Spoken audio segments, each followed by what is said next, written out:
ang tungod sa kakong tawo. Nagkapulang, nagkabayan kitang tanan.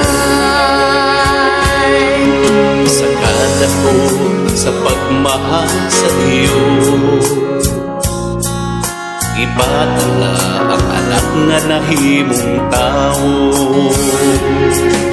Aron hiusang isip katawhan, mamahimong mga sakop sa simbahan.